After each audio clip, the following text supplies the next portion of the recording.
Hi friend, अस्सलाम वालेकुम दोस्तों। मेरा नाम तसव्वुर है और आप देख रहे हैं पंजाब के माहौल। तो प्लीज़ दोस्तों, आपसे रिक्वेस्ट है कि आप हमारे चैनल को लाइक करो, शेयर करो, सब्सक्राइब करो और साथ ही घंटी वाले बटन पर क्लिक करो ताकि हमारी आने वाली हर वीडियो आप तक पहुंच सके। तो प्लीज़ दोस्तों, हमारी हौसला अफजाई के लिए नीचे कमेंट्स भी किया करें। Thank you. गड्डी है साडी कोई नहीं मैं बना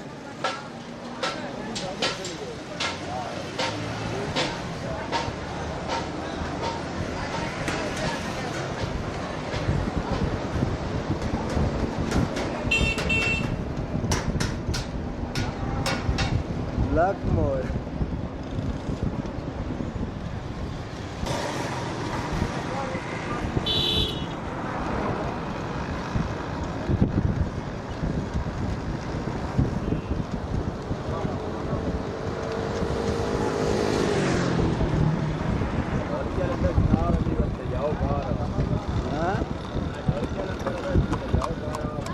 आ जाए दरिया ऊपर।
Naprak posijava za manje.